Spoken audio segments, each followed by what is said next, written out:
열 많은 사람은 성취주의. 조금 해야 돼. 아, 진짜 좋네.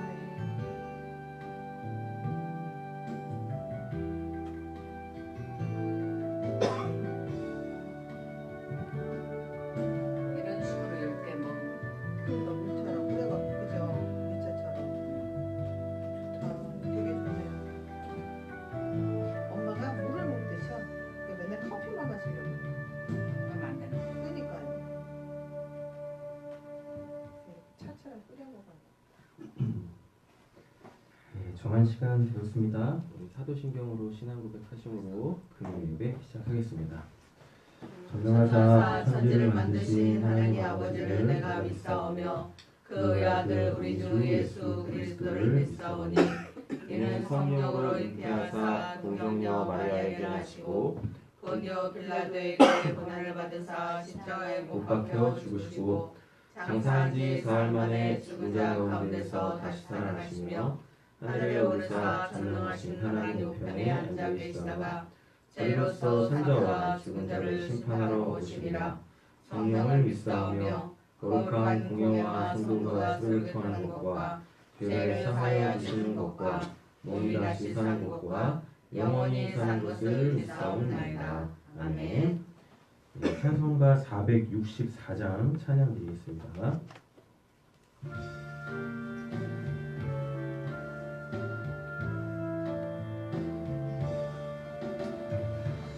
믿음의 새 빛을 밝히는 마음으로 주의 길 나서는 하나님 백성들 언제나 밝은 마음 믿음으로 살면 은혜의 구원 열매 풍성히 맺으리. 소망의 새 빛이 가득한 마음으로 주의 길 따르는 하나님 백성들 언제나 푸른 마음 소망으로 살면 영광의 하늘나라 열려라. 얻으리. 사랑의 새 빛을 나누는 마음으로 주의 길 행하는 하나님 백성들 언제나 넓은 마음 사랑으로 살면 평화의 주님 나라 이 땅에 이루리. 아멘. 530장 한 장 더 찬양 드리시고 권사님 예배 위해서 기도해 주시겠습니다. 530장입니다.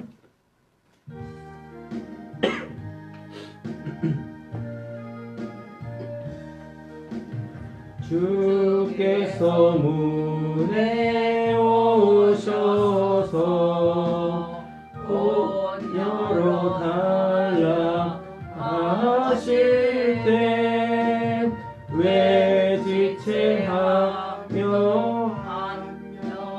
고 너지 대하느냐.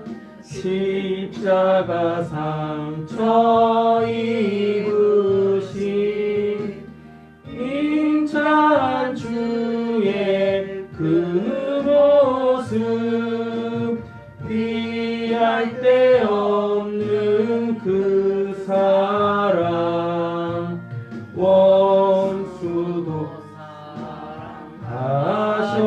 사랑하셨네.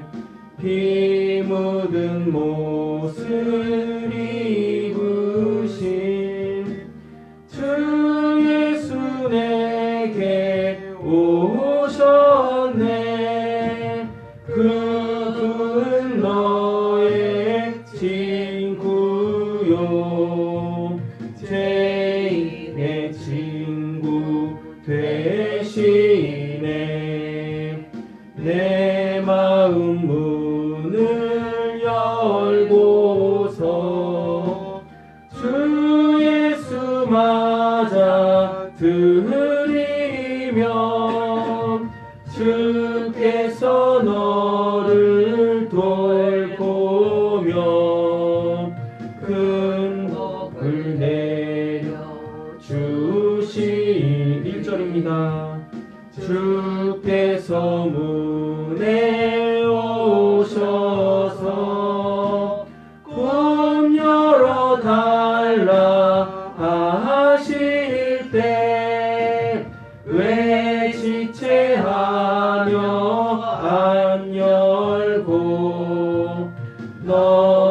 어찌 답대하느냐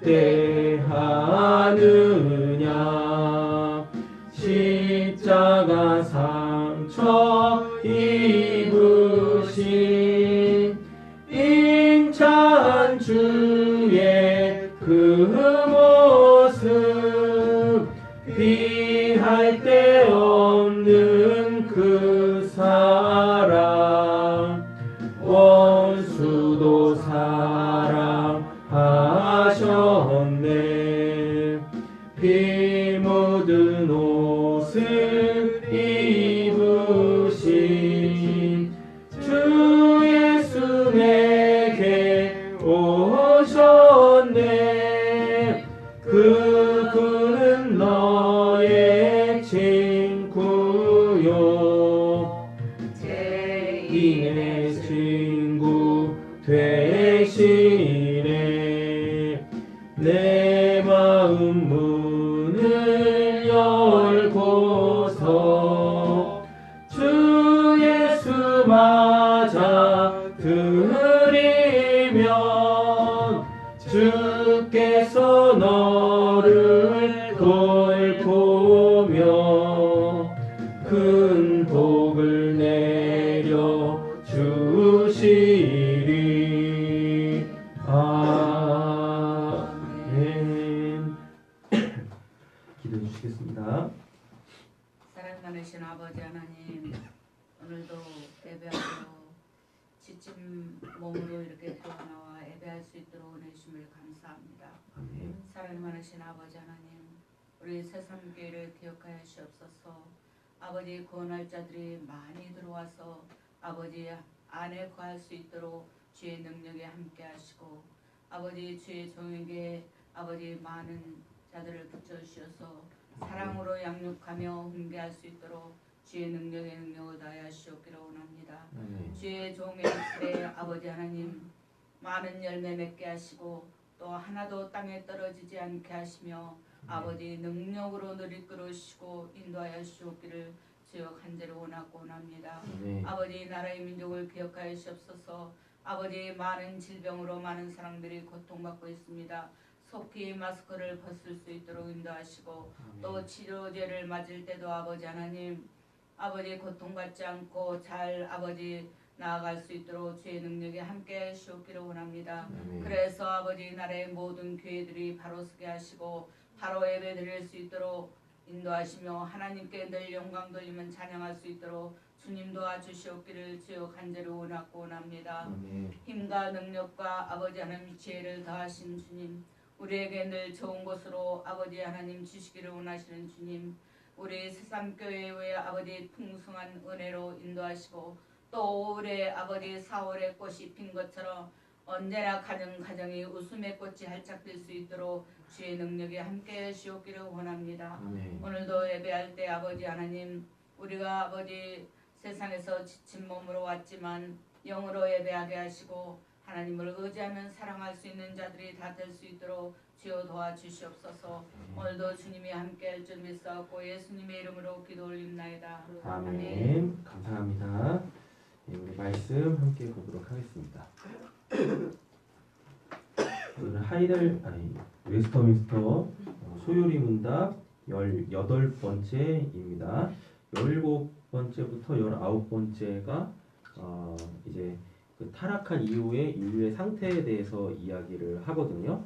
우리 17번째 지난주에 인류는 타락한 후에 그 죄의 상태에 놓이게 되어졌고 비참함의 상태에 놓이게 되어졌다라고 말씀을 드렸죠. 그래서 오늘은 그 죄의 상태에 대하여서 자세하게 살펴볼 건데요. 죄의 상태라는 것은 결국 인간이 뭐가 됐다는 얘기입니까? 죄인이 됐다라는 이야기거든요. 그래서 그는 절대로 그 의를 행할 수 없게 되어졌다라는 이야기입니다. 그러니까 타락 후 인간의 상태가 의라는 것을 행할 수가 없는 상태가 됐어요. 그래서 그걸 이제 죄인이라고 하는데, 그럼 죄인이 행하는 모든 일들이 다 죄가 되겠죠. 그죠? 그 죄의 종류에 대하여서 오늘은 자세하게 살피려고 하는데, 죄의 종류는 크게 이제 두 가지가 있습니다.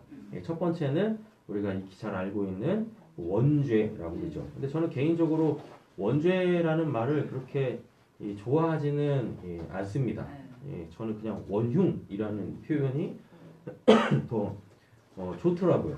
그냥 더 직설적이고 더 그냥 저 개인적인 신앙에서는 그게 더 확 이렇게 와 닿더라고요. 그래서 왜 이렇게 저는 원흉이라고 하냐면 그 이제 죄의 두 번째 종류가 뭐냐면 이게 자범죄거든요. 그러니까 이제 스스로 짓는 죄인 거죠. 스스로 짓는 죄. 그런데 이 스스로 짓는 죄라는 것은 노공우 집사님 기도해 주시고 스스로 짓는 죄를 이 자범죄라고 하는데 그 이제 그럼 원죄는 스스로 짓는 죄가 아닙니까? 원죄는 스스로 짓는 죄가 아니죠. 원죄는 그냥 우리가 뭔 거예요? 죄를 지을 수밖에 없는 그냥 그 상태가 되어져 있다라는 얘기거든요. 그러다 보니까 원죄라는 말보다는 그냥 원흉. 왜냐하면은 우리가 자범죄를 짓잖아요. 그 자범죄를 짓게 하는 원인, 그 흉측한 그 원인. 그래서 저는 개인적으로 이 원죄를 원흉이라고 이렇게 신앙적으로 정리를 해놓고 있습니다. 그래서 오늘은 이제 요 소위 말하는 원죄의 상태 세 가지를 보게 되어질 것이고, 그리고 그로 인하여서 이제 우리가 원죄의 세 가지 상태에 놓여 있잖아요. 그죠? 근데 요 상태 때문에 우리가 계속 뭐예요? 죄를 짓는 거예요. 그걸 이제 자범죄라고 얘기를 하는 거죠. 그러니까 원죄는 나의 상태다. 죄인된 나의 상태. 그렇기 때문에 그 상태에서 계속 어떠한 뭐가 나오겠어요? 결과들이 나오겠죠. 그죠? 근데 그 결과는 당연히 뭐겠습니까? 죄겠죠. 그리고 본인이 죄 짓잖아요. 본인이 스스로 죄를 짓는다고요. 그래서 신학적으로는 이걸 자범죄라고 이렇게 얘기를 합니다. 그래서 자범죄는 우리가 굳이 다룰 필요가 없어요. 왜냐하면은 내가 그냥 죄를 짓는 거니까. 옳고 그름이라는 상황 속에서 내가 그런 것을 행하기 때문에 그러니까 내가 선택해서 죄를 짓는 거잖아요. 맞지 않습니까? 그러면 우리는 이런 생각을 해야 돼요. 나는 왜 자꾸 죄를 짓지? 라고 했을 때 죄를 지을 수밖에 없는 그 나의 본질적 상태에 대하여서 우리가 오늘 이 시간에는 좀 자세하게 보겠습니다. 먼저 우리 18번째 그 물음에 대하여서 보겠습니다. 사람이 타락한 상태에서의 죄악됨이란 어떻게 이루어져 있나요? 이거 말 자체도 좀 어려운데 죄악됨이란 어떻게 이루어져 있나요? 라는 것이 죄의 종류가 무엇입니까? 예요. 타락한 이후에 인간들이 짓는 죄의 종류는 무엇입니까? 첫째는 원죄, 그로 말미암아 두 번째 자범죄. 그래서 원죄는 뭐다? 타락한 인류의 상태, 하나님에 대하여 또 사회에 대하여 나 자신에 대하여 또는 타인에 대한 나의 상태, 상태 온전하지 않습니다.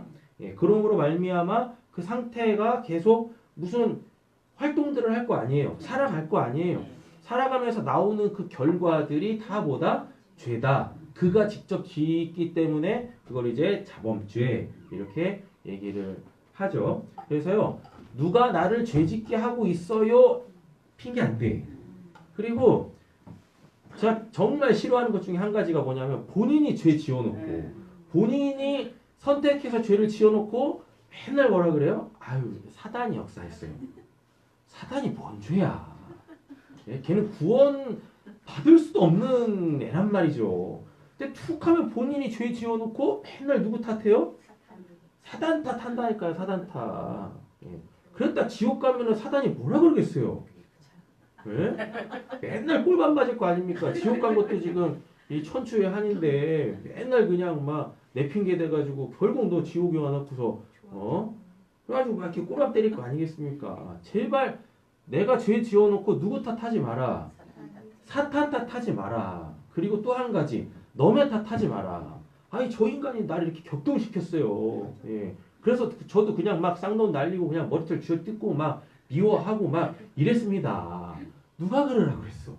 아니 그가 그러든 말든지 나는 나의 온전함을 하나님 앞에서 유지하면 되는 거 아닙니까? 말이 하셨죠, 그쵸? 예, 말이니까 그렇게 쉽게 하지. 그죠? 그걸 보면 다 사단이 격동시키는 거고 그놈의 인간이 그냥 외수짓 하고 있으니까 우리가 죄를 짓는 거긴 해. 그죠? 그리고 솔직히 아무 일도 아무 외부적 자극도 없는데 우리가 죄를 짓지는 않단 말이에요.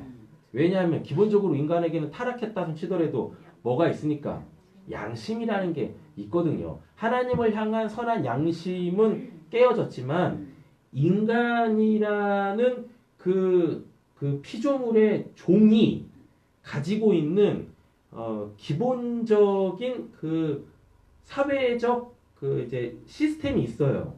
예. 우리는 인간을 소위 이제 사회적 동물이라고 하지 않습니까? 그래서 사회가 요구하는 그 암묵적 선이라는 그 기준을 다 기본적으로 갖고 있다고 인간이면. 예. 그걸 이제는 우리는 양심이라 그러죠. 근데 이것까지 파괴되어져 있는 사람들이 있죠. 요즘에 뭐 드라마나 영화의 소재로 많이 쓰이는 그 뭐 사이코패스라든가 뭐 소시오패스라든가 옛날에 우리는 그냥 그 사람들 뭐라 그랬어요? 그 미친놈이라고 했잖아요. 네? 그럼 미친놈들 빼고는 사람이면 기본적으로 양심이라는 게 있습니다. 아, 내가 사람이니까 사람 됨됨이는 기본적으로 이 갖춰야지 라는 것들이 있단 말이에요. 네. 누가 가르쳐 주지도 않아도 자기가 이렇게 딱 그러니까 잘못할 때는 즉 죄를 지을 때는 무감각한데 죄를 딱 지고 사람을 딱 보는 순간 딱 뭐예요? 찔려. 그럼 뭐 하나님이 가르쳐 줘서 그런 게 아니잖아요. 본인이 사회의 일원으로서 어느 순간 딱 인식되어지는 그 순간부터 내가 잘못한 것들 또는 내가 죄 지은 것들에 대한 찔림이 온단 말이에요. 예. 그런데 너무 안타까운 거 찔림이 왔어요. 그럼 뭐 하면 되는데? 이실직고 하면 돼. 그런데 인간이 원죄의 상태이기 때문에 뭐예요? 거짓말을 하죠. 숨긴다고.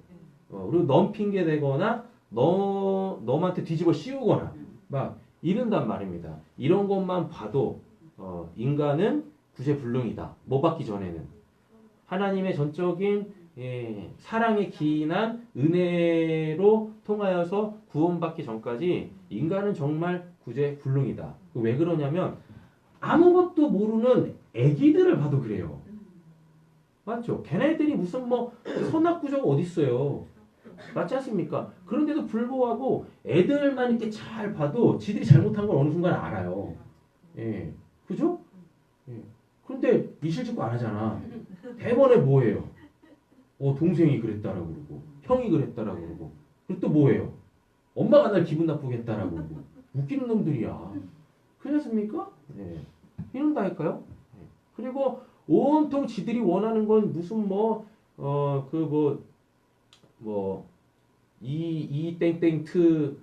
이땡트 뭐 이런 데 있지 않습니까? 홈땡트 홈플러스니까 홈땡땡스 뭐 이런 데 있잖아요. 예? 예? 이런 데 장난감 코너 가면은 진짜 그냥 뭐 물불 안 가리고 지들이 원하는 거 뭐 사달라고 막 땡깡 부리고 지들이 무슨 이 자동 청소기도 아니고 그냥 막 바닥을 막 뒹굴면서 막 청소해주면서 막 땡깡 그러잖아요. 맞지 않습니까? 예. 전혀 무슨 뭐 주변 상황도 안 봐. 그냥 오로지 뭐 그냥 지가 원하는 거 챙기려고 그렇게 그냥 막 악에 바친 듯이 막 발광을 한다니까. 예. 그런 것만 봐도 인간은 정말 구제불능이다. 예. 하나님의 사랑 없이는 하나님의 은혜 없이는. 예. 그리고 솔직히 구원받은 이후에도 답이 없잖아. 맞잖아요. 예. 난 왜 이러지? 맨날 이러지 않습니까? 자기 부정할 거는 아직도 그냥 진짜 무슨 컨테이너 박스로 진짜 수십 개, 수백 개씩 아직도 쌓여 있는데 그렇지 않습니까? 예.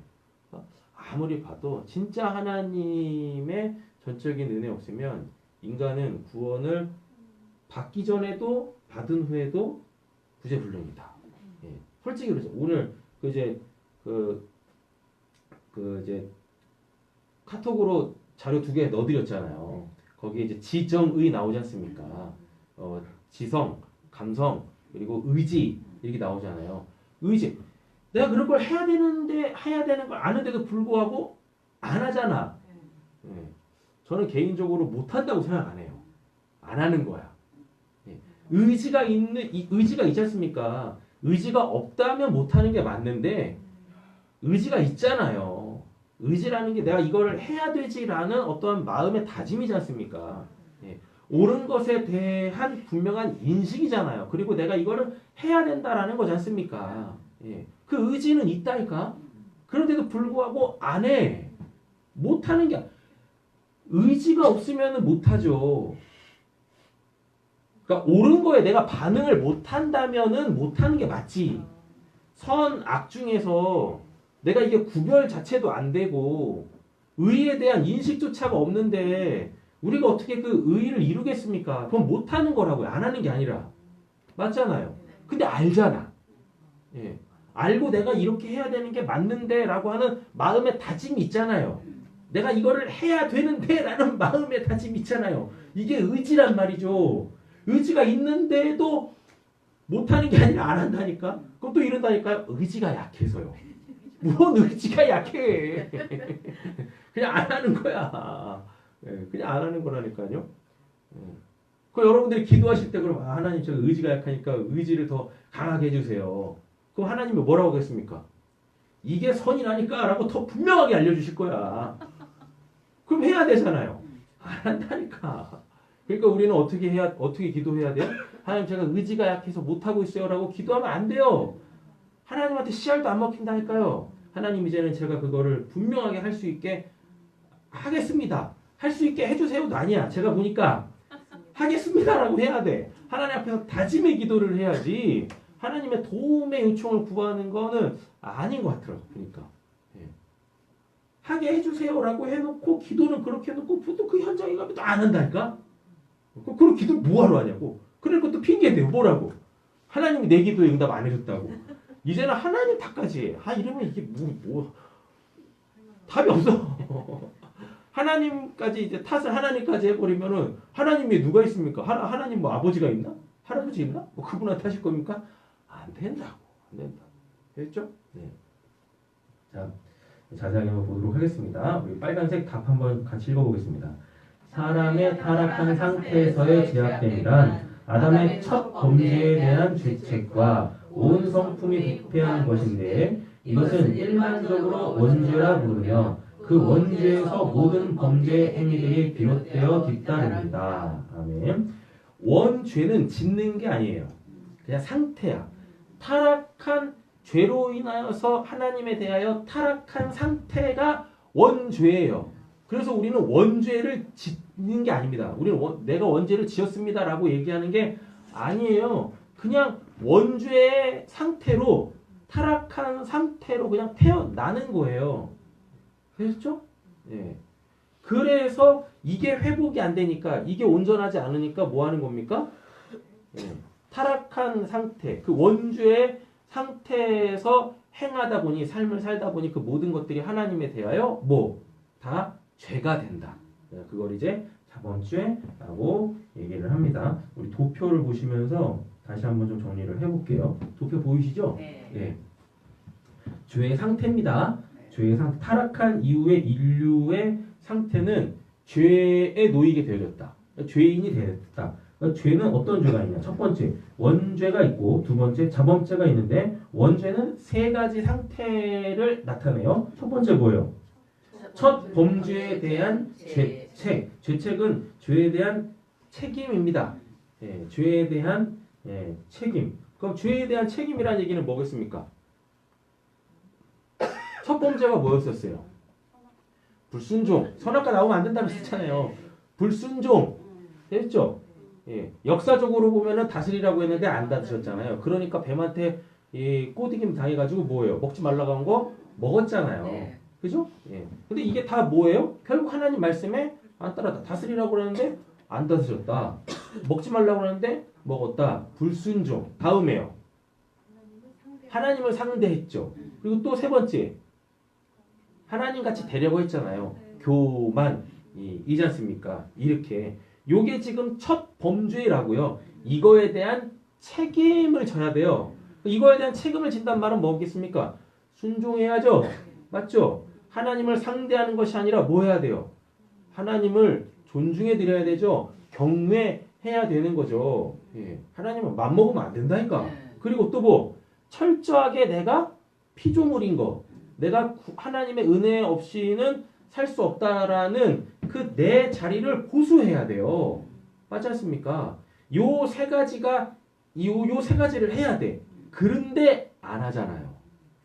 맞죠? 예. 일단 태어나면서부터 하나님을 믿는 사람은 단 한 명도 없어요. 그러니 당연히 무슨 뭐 하나님의 말씀에 반응을 하겠습니까? 하나님의 뭐 살아계심에 뭐 반응을 하겠어요? 못하죠. 예. 그죠? 그러니까 죄책을 담당하지 않고 있는 거야. 맞잖아요. 예. 그리고 하나님 안 믿잖아, 또. 하나님 안 믿는데 당연히 그러면은 뭐 하나님을 존중하겠습니까? 하나님을 경외하겠어요? 아니 심지어 뭐 하나님의 존재 여부조차도 존재 여부에 대한 그 확신도 없는데 그 믿지도 않는데 그리고 이건 뭐 빼도 박도 못 이거 두 가지는 이게 믿음과 관련되어져 있으니까 뭐 그렇다선 치더라도 제낀다선 치더라도 요 세 번째 요거 뭐 하나님 같이 되려고 하는 거 이거를 다른 말로 따지면 이걸 지독한 이기성이라고 하거든요. 자기밖에 모르는 거, 세상의 중심이 나로 돌아가야 되는 거, 요거, 예. 요거는 하나님 안 믿어도 인간이면 다 이래, 있죠? 예. 이 죄책에 놓여 있다니까요. 이 세 가지에 대해서 우리 책임을 져야 되는데 책임을 져야 되는 상태에 있다. 이게 첫 번째 원주의 내용입니다. 근데 이것조차도 안 하고 있다니까요. 자, 하나님에 대하여서 안 하니까요. 사람들이 죄를 지어놓고 뭐해요? 죄에 대한 책임 안 지죠. 네. 맞죠? 그러니까 맨날 거짓말하고 숨기고 남 탓하고 이러지 않습니까? 맞잖아요. 그리고 우리가 죄를 짓는다라는 건 결국 뭐예요? 넘들을 타인을 어떤 사회 시스템을 무시하는 거잖아요. 업신여기는 거고 맞죠? 존중을 안 해. 맞죠? 그것을 그거대로 인식을 안 한다니까. 예. 그래서 이 두 번째도 안 하는 거예요. 세 번째는 뭡니까? 아까 말씀드렸듯이 지독한 이기성. 예. 나밖에 몰라, 나밖에. 이게 지금 원죄의 첫 번째 상태다. 상태. 자, 두 번째는 뭐예요? 의로움이 결핍되어져 있는 상태. 예. 의로움이. 그리고 이 피조 세계에서 의인은 하나님 한 분밖에 안 계세요. 예, 의인은 없나니 하나도 없다라고 성경에서는 얘기를 한단 말입니다. 타락한 이후의 피조 세계에는 하나님 외에 의로우신 분이 의를 행할 수 있는 존재가 단 한 개도 없어요. 예, 단 한 개도 없습니다. 왜 그럴까요? 왜 그러죠? 의의 기준이 없기 때문에 그래요. 우리가 사는 사회에도 내 삶에도 의로움이라는 게 있지 않습니까? 근데 그 의로움이 다 상대적이죠. 맞죠? 예. 나한테 의로운 게 다른 사람한테는 의롭지 않을 수도 있다니까요. 그래서 내가 다 뭐예요? 의의 기준이야. 내가 옳다고 하는 게 옳은 거예요. 예. 그럼 이게 또 뭡니까? 하나님 같이 되는 거. 내가 하나님이어야 돼. 내가 신이어야 되는 겁니다. 이렇게요. 그렇죠? 그래서 하나님이라는 절대적 의로우신 분의 그 의의 기준에 부합하는 사람이 단 한 사람도 없다. 요게 이 원죄의 두 번째 상태예요. 예. 의롭지 못하다라기보다는 의에 대한 개념 자체도 없어. 예. 의에 대한 개념 자체가 없어요. 그리고 내가 그냥 의의 기준이 되어져 버린 거예요. 뭐에 따라? 각 상황별로 내 이익에 따라. 예. 의가 막 변동이 돼. 그러면 세상이 무질서해지는 거죠. 예. 우리가 이제 19세기에서 아진이가 너까지 19세기구나. 20 아니지? 맞나요? 우리 19세기 사람이죠. 19세기 살다가 20세기로 그쵸. 아진이까지가 19세기 사람인가? 언제 태어났는데? 너 99년에 태어났잖아. 얘 19얘도 이제 19세기 사람이에요. 그러네. 그 루나는 20세기 사람이지. 네. 아, 지금 21세기인가? 21? 그거는 21세기다. 헷갈리네. 그게 21세기 맞는 것 같은데. 21세기인가? 지금 21세기. 그럼 우리 20세기에서 네. 21세기로 넘어온 거예요? 네. 아, 그렇구나. 네. 자, 19세기에서 20세기로 넘어오는 그 시기를 뭐라고 했냐면 포스트 모던 시대라고 했었어요. 예, 포스트 모던 시대가 뭐냐면 이제 근현대화가 됐다라는 얘기거든요. 그러면은 근현대화 이 전에는 뭐 중세겠죠. 중세 때까지만 해도 뭐가 있었냐면 절대적 기준이라는 게 있었습니다. 예. 그래서 모든 세계가 다 종교 사회였어요. 우리나라도 종교 사회였었잖아요. 네. 예, 비록 기독교는 아니고 불교였었지만 그렇지 않습니까? 그래서 모든 세계가 다 종교 사회였었습니다. 예, 그러면서 이제 뭐 과학이 막 발전하면서 이제 종교 사회라는 건 신중심 사회였다는 얘기거든요. 모든 걸 뭘로 신의 개념으로 다 인식을 하려고 했었어요. 예, 그런데 과학이 발달하고 뭐 개몽주의 뭐 이런 게 막 일어나면서 이제 근현대화 되어지면서 신이 아니라 뭐에 인간에게 이제 이 그 관심이 돌아오기 시작을 한 겁니다. 그러면서 그때부터 뭐가 일어났냐면 상대주의가 그 사회의 기본적 사고 체계로 자리 잡기 시작했어요. 그러니까 절대적 기준이 이게 사라지면서 상대적 사회가 돌아온 겁니다. 예. 내가 소중하면 이 사람도 소중해. 당연한 거죠. 예. 맞죠? 그런데 이게 이제 사람들의 인식 체계를 막 허물어 가는 겁니다. 내가 옳다라고 여기는데 저 사람은 옳다라고 여기지를 않아.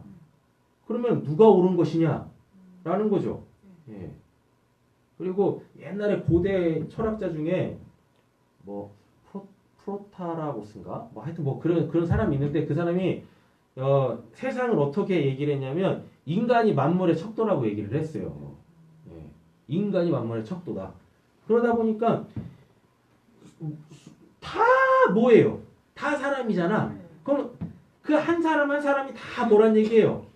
만물의 척도가 되는 겁니다. 그러니까 내가 옳다라고 얘기하는 거는 옳은 거야. 근데 저 사람이 옳다고 얘기하는 것도 저 사람도 뭐니까? 사람이니까 저 사람도 옳은 거예요. 예. 이게 이제 사회 안으로 확 들어온 겁니다. 그전에는 뭐 했냐면 신의 법에 따랐거든요. 신의 법에. 내가 잘못을 했던 저 사람이 잘못을 했던 이거 상관없이 다 뭘로? 신이 정해놓은 걸로 시시비비를 가렸는데 어느 순간부터 뭐가 돼버린 겁니까? 너도 옳고 나도 옳고 다 옳아. 다 옳은 거예요. 예. 이러면서 절대적 기준이 사라져 버린 겁니다. 예. 상대주의가 이제 사람들의 기본적 사고체계, 이 삶의 그 이제 기반이 되어져 버린 거죠. 그러면서 뭐도 없어져 버린 겁니다. 뭐도 없어져 버린 거예요? 의. 예. 절대적 의라는 그 존재가 사람들로부터 사라졌어. 사라져 버린 거예요. 예. 이게 무서운 거예요. 이게. 자, 세 번째는 뭐예요? 성품이 완전히 부패했어요. 예, 성품이요. 그럼 여기서 성품은 뭐냐면 인간이 어떻게 지음받았습니까? 하나님의 형상과 모양. 하나님의 형상과 모양이 성품이거든요. 예. 우리가 지금 하나님의 성품에 따라 지음받았는데 타락하면서 이 하나님의 형상과 모양이 완전히 깨진 겁니다. 예. 그러면서 이제 우리는 누구를 따라 태어나기 시작해요? 부모, 즉 사람의 형상으로, 즉 타락한 사람의 형상과 모양, 그의 성품을 따라 태어나기 시작한 거예요. 그래서 하나님을 그 사람에게서 찾아볼래야 찾아볼 수가 없게 되어진 겁니다. 그래서 예수님이 요한복음 3장에 뭐라 그러는 거예요? 위로부터 다시 나야 돼. 거듭나야 돼. 하나님으로 다시 태어나야 돼. 라고 얘기를 하시는 거예요. 이렇게. 알겠죠? 그래서 하나님으로 태어나지 않으니까요. 하나님의 형상과 모양으로 우리가 태어나지 않으니까 당연히 누구에 대해서 반응 못해요? 하나님에 대해서 반응 못하는 거죠. 이렇게. 자, 이제 말씀들로 확인을 해보도록 하겠습니다. 먼저 로마서 5장 말씀부터 보겠습니다. 읽어보시겠습니다. 우리가 아직 연약할 때 기약대로 그리스도께서 경건하지 않은 자들 위하여 죽으셨소이다. 잠깐 볼게요. 우리가 아직 연약할 때라고 돼 있죠? 이 연약할 때가 뭐예요? 원주의 상태. 연약하니까 할 수 없잖아요. 아무것도 못해. 아무것도. 의롭게 살 수 없어. 하나님에게 반응하며 살 수가 없어요. 힘이 없어. 능력이 안 돼. 지혜가 없다니까요. 이게 지금 뭐라고 얘기하는 거예요? 사도 바울은 우리가 아직 연약할 때. 그래서 결국 우리의 구원이라는 건 뭐예요? 온전해져야 되죠. 이스라엘이라는 말 자체가 하나님의 백성이잖아요. 하나님의 백성의 특징이 있어요. 뭐요? 강하신, 절대적으로 강하신 하나님으로 강해진 사람들. 요게 이스라엘의 원래 뜻이에요. 단어의 원래 뜻. 뭐 하나님과 싸워서 이겼다가 이스라엘의 뜻이 아니라. 근데 원래 우리는 그렇게 온전하고 완전하고 완벽하고 강했어야 되는데 우리가 죄로 인하여서 연약해진 거예요. 그러니까 못하는 거예요. 하나님의 영광된 삶을 못 살아내는 겁니다. 심지어는 본인의 영광도 못 취해. 그런다니까요, 이렇게. 톡 까놓고 얘기해가지고 나의 성공이라는 걸 보면 사회적으로요. 나의 성공이라는 걸 보면 성공하지 않은 사람들 때문에 내가 성공하는 거잖아요.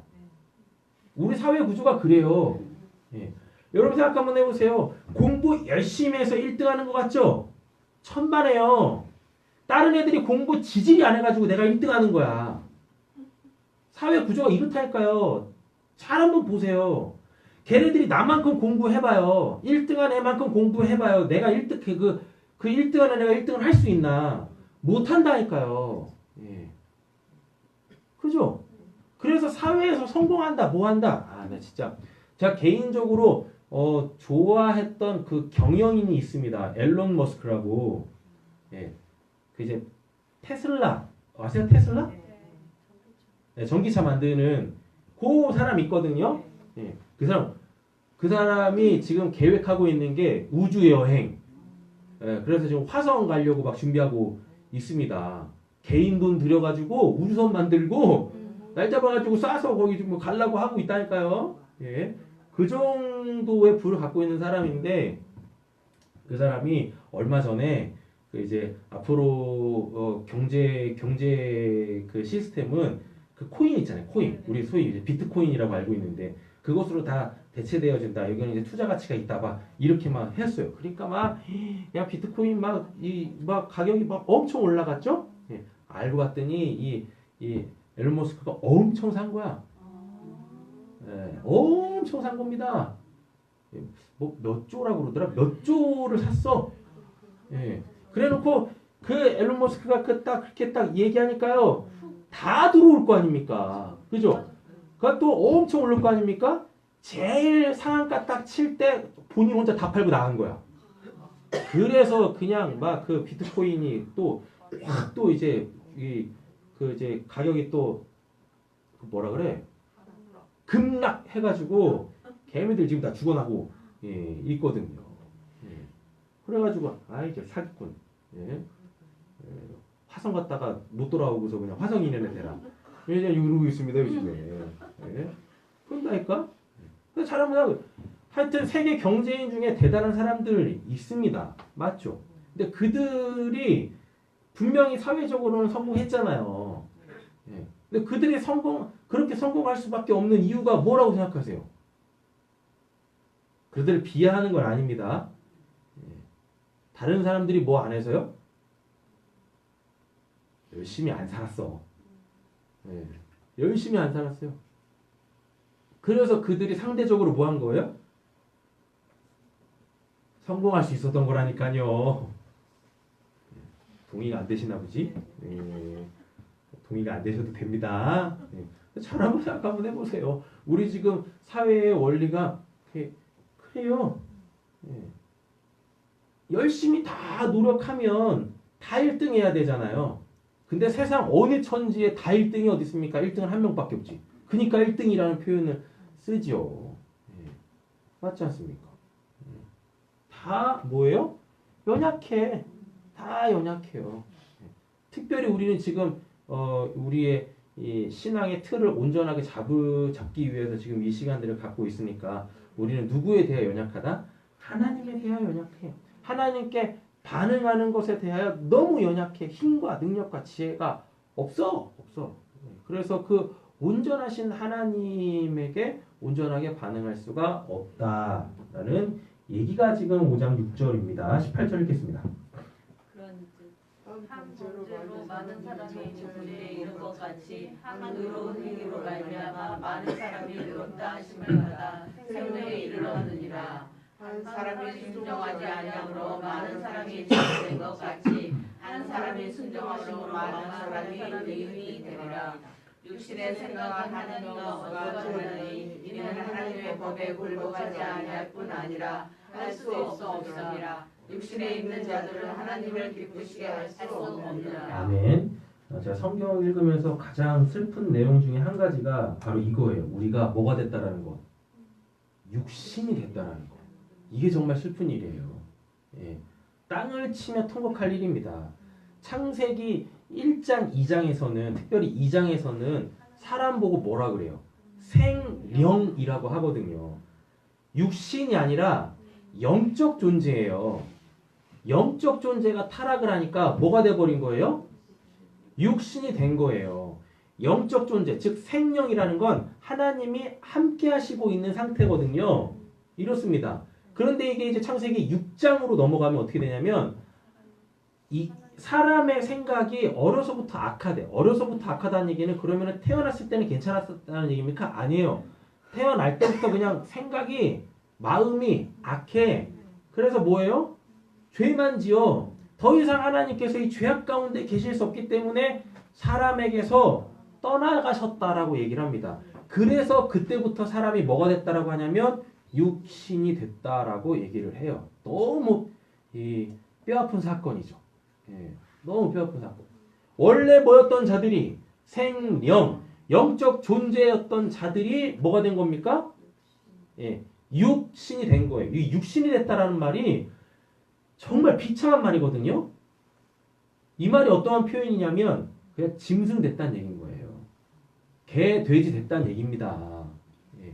우리가 뭐 짐승 보면서 영적이다라고 얘기하지 않잖아요. 그것도 이러시죠. 고양이는 굉장히 좀 영적인 것 같은데 뭘 영적이에요, 고양이가. 예. 그렇지 않습니까? 짐승한테는 영이 없잖아요. 예.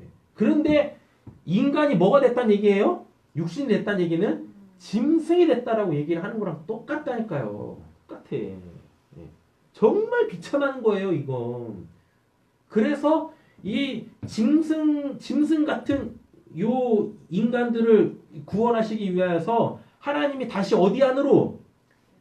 이 짐승의 몸으로, 이 육신으로 들어오시는 겁니다. 그래서 우리를 다시 뭐 만드신 거예요? 생령. 예, 생령. 하나님과 함께 살아가는, 하나님으로 살아가는, 하나님께 반응하며 참 인간답게 살아갈 수 있는 존재로 다시 빚으시는 것이 우리의 구원의 시작이다 라는 이야기입니다. 그것도 이렇게 얘기를 해볼게요. 그럼 우리가 구원받고 우리 안에 성령이 계시니까 이제 우리는 더 이상 짐승이 아니잖아요. 그죠? 예. 그런데 어느 순간 구원받은 자가 뭘 지어버리면, 예. 여기서는 이제 좀 구체적으로 해볼게요. 자범죄를 짓게 되어지면 그 순간 뭐 되는 거예요? 짐승 되는 거야. 또 짐승 되는 겁니다. 예. 그랬다가 뭐 하면? 회개하면 또 환골 탈퇴해가지고 뭐 되는 거예요? 또 사람 되는 거지. 예. 그랬다가 하루가 멀다고 또 뭐예요? 또 죄를 짓네. 그럼 또 뭐 되는 겁니까? 짐승 되는 거야. 예. 됐죠? 예. 그래가지고 그런 영화들이 나오는 겁니다. 뭐요? 늑대 소년 뭐 이런 거. 예? 울프맨 뭐 이런 거. 그래서 나오는 거예요. 이게 뭐 공상 과학 영화가 아니야. 인간의 이게 하나님이 보시면 야 저것도 그냥 또 늑대 됐네, 여우 됐네, 개 됐네, 돼지 됐네. 얼굴에다 또 뭐 하면 정신 차리면 또 뭐 또 사람 노릇하고 있네 이러는 겁니다. 그래서 우리 그 할머니 할아버지들이 손자 보고 뭐라 그래요? 아이 똥강아지 이러잖아요. 그냥 강아지도 아니야. 똥청 아이고 이런 거. 똥 먹는 똥강아지라고 한다니까. 뭐냐? 인간한테 왜 똥강아지라고 그러냐고. 그죠? 강아지니까 그러는 거지. 그런 겁니다. 그런 거야. 그렇죠?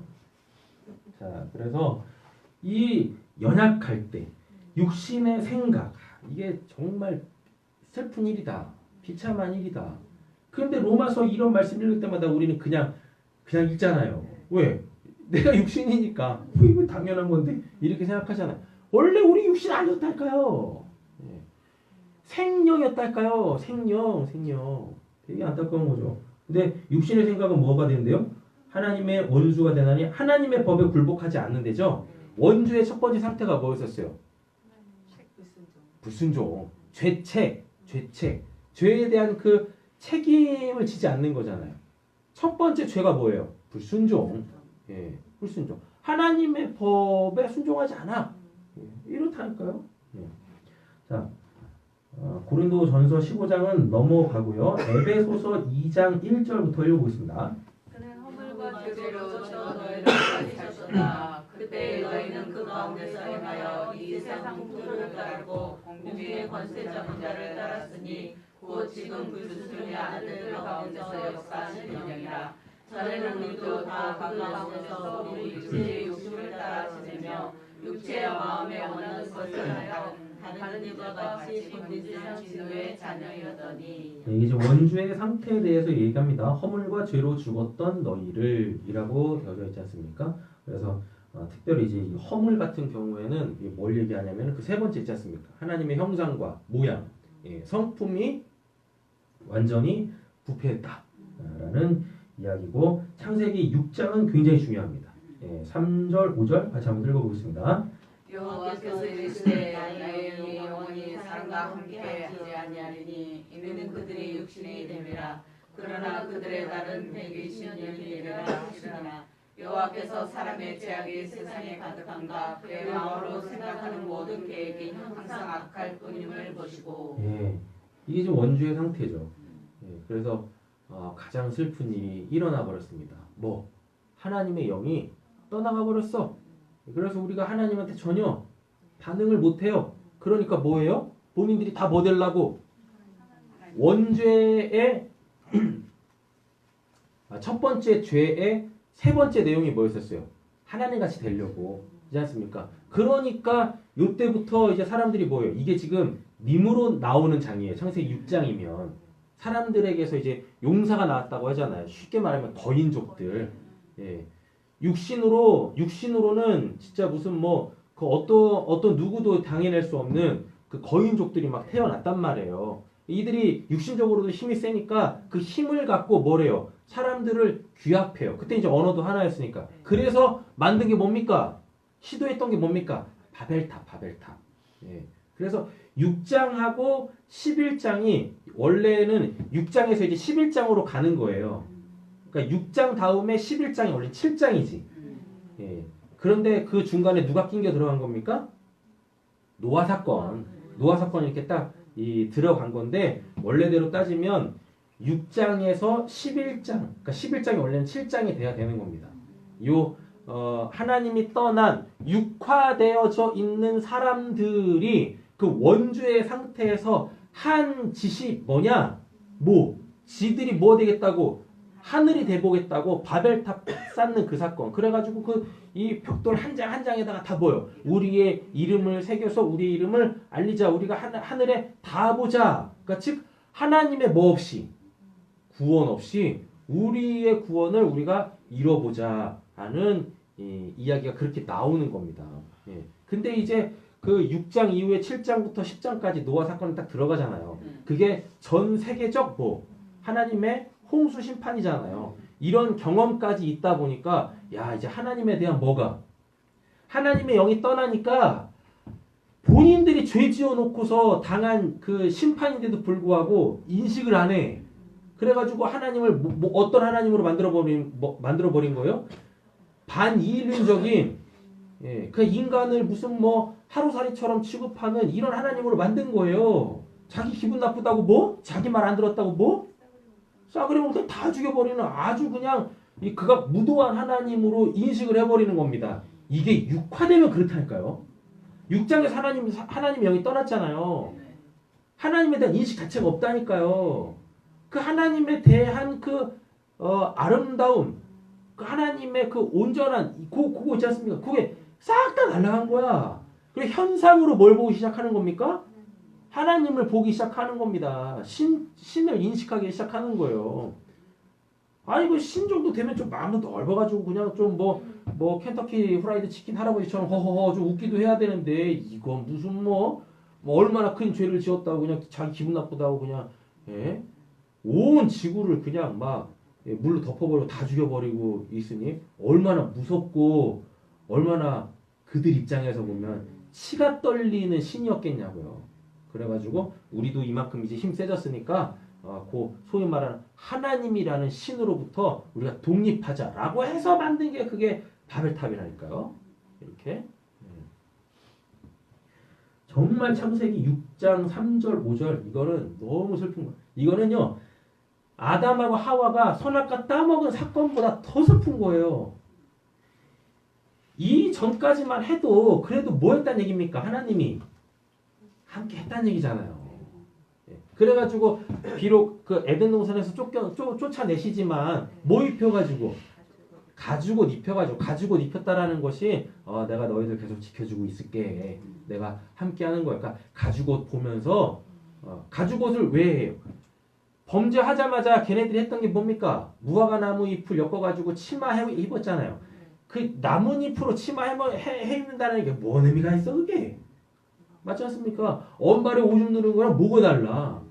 해만 쨍 뜨면 또 어떻게 바짝 말라가지고 빠스러지는데 그렇지 않습니까? 그래가지고 하나님이 뭐 한 거예요? 그들의 수치를 덮어줬다고. 그들은 수치스러워서 하나님을 피했는데 오히려 하나님은 그들의 수치를 덮어주기 위해서 가죽옷을 지어 입혔다니까요. 그 말이 결국 뭐란 얘기입니까? 내가 범죄한 너희들로 보지 않을게. 비록 너희들이 나에서 범죄했지만 내가 내가 너희들에게 준 복이 지금 짐이 돼 있잖아. 그 삶도 힘들어 죽겠는데 내가 계속 너희들을 죄인 취급하면 너희들 어떻게 살겠냐. 내가 그러니까 이 덮어줄 테니까 비록 내가 이렇게 저주했지만 좀 힘들어도 좀 나랑 같이 살아봅시다. 나랑 같이 살아보자. 그래서 다시 나에게로 돌아오면 되지. 이렇게 해서 가지고 입혔다니까요. 그런데도 불구하고 뭐 해버려요? 이 누구야? 누구지? 가인이 그 동생 아벨 딱 쳐 죽이는 거 보시면서 그때부터 이제 하나님이 막 꼭지 돌기 시작하는 겁니다.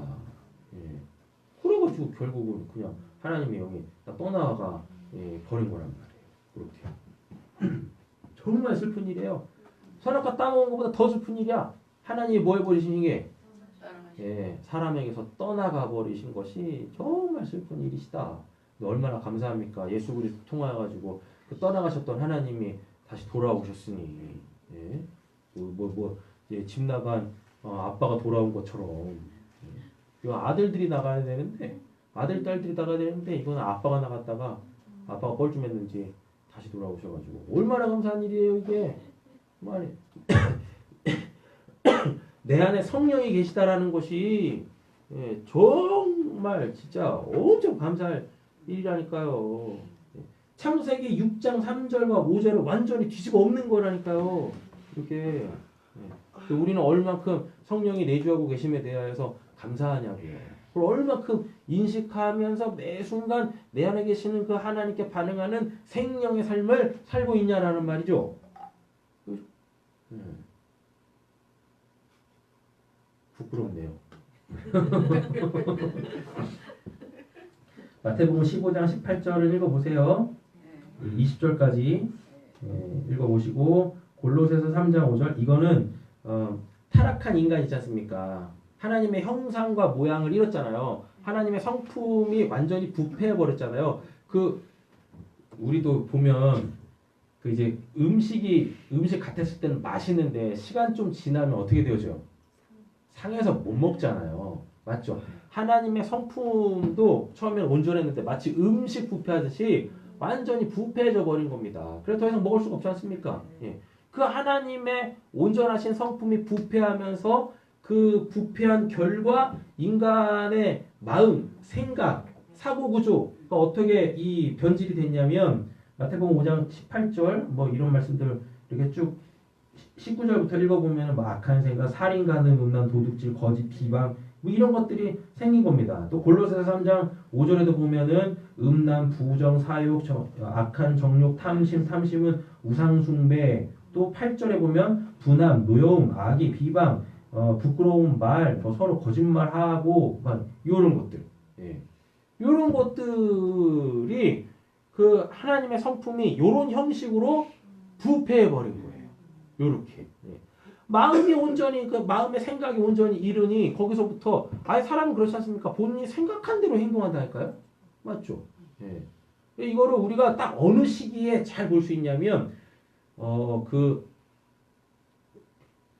요즘엔 좀 빨리 오니까 한 초등학교 4, 5, 6학년 때부터 시작해가지고 지금은 뭐 대학생들도 정신 못 차리잖아. 예. 걔네들 곧 딱 그 청소년기, 청년기, 푸릇푸릇한 그 청년기 때까지 그 인생의 그 기간 있잖아요. 한 뭐 10살부터 그래도 철이 좀 든다고 치면 한 25살 정도의 그 연령대의 그 인간들이 얘기하는 거 한번 들어보세요. 이건 무슨 뭐 90%가 욕이야. 맞지 않습니까? 예. 이게 정말 들을 말은 10%도 안 돼. 한마디밖에 안 돼. 근데 그 한마디를 하려고 그냥 앞뒤로 그렇게 그냥 막 꾸밈 욕을 엄청 쏟아요. 예.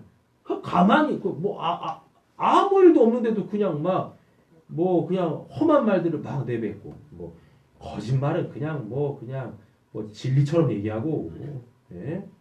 그러지 않습니까? 예. 이런다니까요. 예. 도대체 왜 그러냐고 왜? 부패해서 부패해서 그런 겁니다. 하나님의 성품이 부패하니까 악취를 품어 내는 거죠. 자, 야고보서 1장 14절 요거는 같이 한번 읽어보시겠습니다. 오직 각 사람이 시험을 받은 것은 자기 욕심에 끌려 미혹되니 욕심이 잉태한 지 죄를 낳고 죄가 장성하여 사망을 낳느니라. 예. 그래서 우리는 요 한 가지만 이제 싸우면 돼요. 예. 구원받은 이후에도 뭐 욕심. 아까 몇 절이었지? 욕심은 우상숭배다. 몇 절이 나오죠? 네네네네. 탐심. 이 욕심입니다. 정욕, 탐심, 다 욕심인데, 이게 다 뭐라 그래요? 이게 우상숭배다라고 얘기하는 거예요. 우상숭배라는 얘기는 뭐겠습니까? 우상숭배가 뭐예요? 자기가 원하는 걸 얻기 위해서 비난이다 예, 하는 거잖아요. 그 어떤 존재에 대하여. 근데 욕심이, 탐심이, 정욕이 우상숭배래요. 그럼 결국 뭐란 얘기예요? 그 욕심을 채우기 위하여서 우리는 할지 못할지 다 하며 산다라는 얘기거든요. 이렇게. 예. 구원받은 자에게 욕심이 어디 있어요? 예. 있죠. 있는데 제가 말하는 구원이 지금 시작된 구원을 얘기하는 게 아니잖아요. 그러니까 아담한테 욕심이 어디 있어요? 욕심 부릴 게 없어요. 왜? 하나님이 뭐라 그랬어요? 네 마음대로 다 먹어. 에덴 동산까지도 그냥 하나님 맡기셨다니까. 맞잖아. 거기 욕심이 있을 일이 없죠. 세상 모든 게 다 누구 건데? 내 거잖아요. 그렇지 않습니까? 거기 욕심이 있을 리가 없지. 부족함이라는 게 없어요. 절대적 부족함이라는 것도 없고 상대적 부족함이라는 것도 없는데 결핍이라는 단어 자체가 없는데 어떻게 인간한테 욕심이 있겠냐고요. 그러니까 타락하기 전 아담한테 인류한테는 욕심이라는 게 없었어요. 근데 타락하면서 이제 뭐요? 에덴 동산에서 쫓겨나잖아요. 그럼 그때부터 뭐가 생깁니까? 결핍이 생긴다고, 부족함이 생긴다고요. 그러니까 뭐 해야 돼요? 이거를 채우기 위한 그 마음이 발동할 수밖에 없습니다. 그러니 뭐 해야 돼? 그걸 계속 얻어야 되죠. 아무리 얻어도 에덴 동산 같지 않거든. 맞잖아요. 그러니까 에덴 동산에서 쫓겨난 우리가 살고 있는 이 피조 세계 속에서 우리의 욕심을 채울 수 있는 방법은 없어요. 예. 우리의 욕심이 해결되어질 수 있는 그 곳은 에덴 동산밖에 없거든요. 예. 근데 이 세상에 에덴 동산이 어디 있습니까? 없지. 그러니까 이 욕심은요, 해결할 수 있는 방법이 없다니까요. 예. 구원을 받은 이후에 하나님이 그걸 알게 하시죠. 뭐를? 우리 소위 말하는 내가 이 세상 걸로 사는 게 아니라 하나님의 은혜로 사는구나 라고 하면은 그 하나님의 은혜의 영역이 내 삶의 실제적 영역으로 이렇게 내 실제적 삶의 영역에 하나님의 은혜가 이렇게 영향을 미치면서 하나하나 이렇게 내 삶을 다 은혜로 덮어가실 거 아니겠습니까? 은혜의 영역 하에 다 두실 거 아니겠습니까? 그럼 그때부터 그 은혜가 덮은 내 삶의 영역에서는 더 이상 뭐가 안 생겨요? 욕심이 안 생겨요. 네. 내가 이걸로 사는 게 아니지. 내가 하나님의 은혜로 살지. 하나님의 공급하심으로 살지. 하면서 욕심이 해결되어져 가는 거죠. 요렇게. 네. 그런데 우리는 계속 어디 살고 있으니까 이 세상에 살고 있으면서 사람들과 더불어 살잖아요. 그리고 그들의 삶이 보이잖아요. 내 삶은 내가 살아가니까 당연히 알 거고 나는 다른 사람들의 삶하고 나가 자꾸 뭐가 돼? 비교가 된다니까요. 그래서 계속 또 뭐예요? 도전받아. 하나님의 은혜의 영역 안에 들어갔음에도 불구하고 은혜의 영역에 들어가 있다 손 치더라도 여전히 실제로 내 삶이라는 건 있을 거 아닙니까? 예. 삶의 모양이라는 게 있을 거 아니에요. 맞죠? 이렇게 말하면 좀 그렇지만 삶의 질과 양이라는 게 있을 거 아닙니까? 은혜 영역 안에 있다 손 치더라도. 맞죠? 그런데 다른 사람들이 내 삶의 질과 양보다 더 좋아 보이고 더 많아 보여. 그럼 여기서 우리가 또 도전받는다고. 예. 유혹당하고 시험당한다니까요.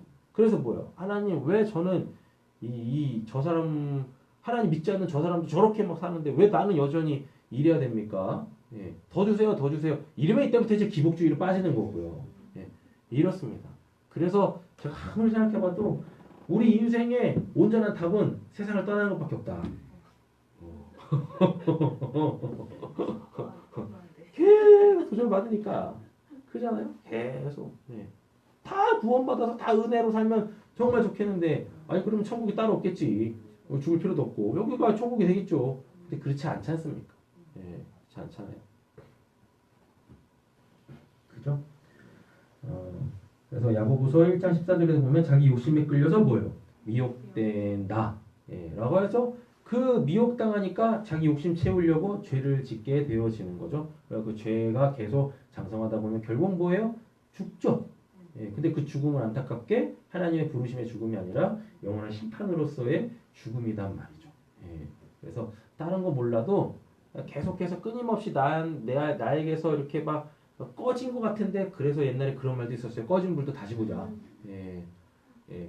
우리 안에 자꾸 이렇게 피어 올라오는 그 욕심들에 대하여 우리가 깨어 있고 그 부분들, 실제적인 그 부분들에 대하여 우리는 더 무릎 꿇어야 될 것 같아요.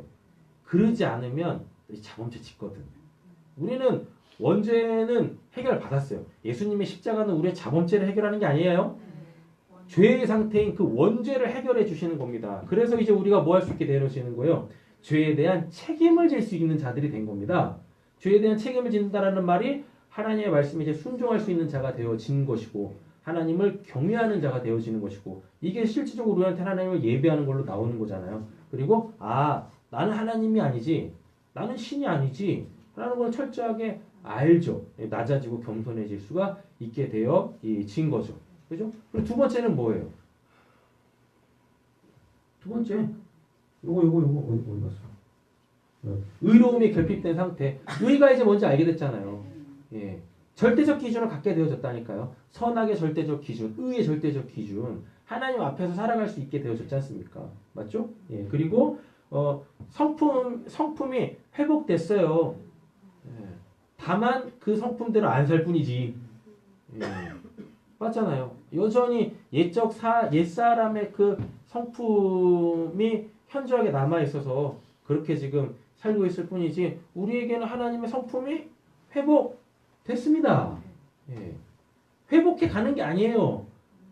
예수님의 십자가로 통하여서 죄사함을 받게 되어지면 그래서 거듭나게 되어지면 하나님의 형상과 모양, 하나님의 성품이 우리 안에 회복됐어요. 다만 그렇게 안 살 뿐이야.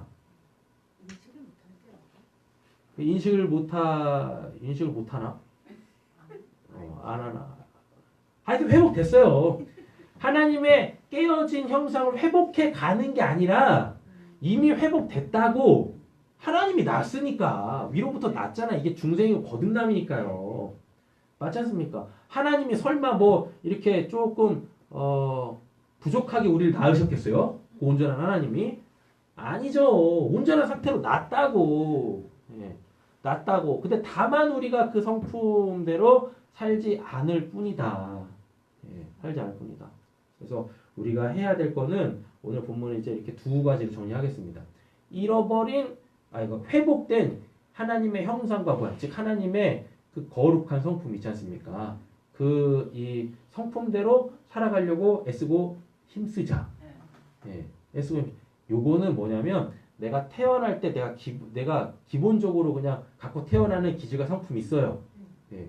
그게 뭔지를 알고 그렇게 건강하게 살면 돼. 괜히 무슨 저 사람 성품이 저 사람 기질이 더 멋있어 보여서 그 사람 거 따라갈 생각하지 마시고 그러니까 내가 어떤 사람인지를 알고 참되게 나의 삶을 하나님으로 살아가면 되십니다. 그리고 두 번째는 뭐요? 제발 욕심. 예. 그 욕심을 빨리 인식을 하고 그거 갖고 좀 싸우자.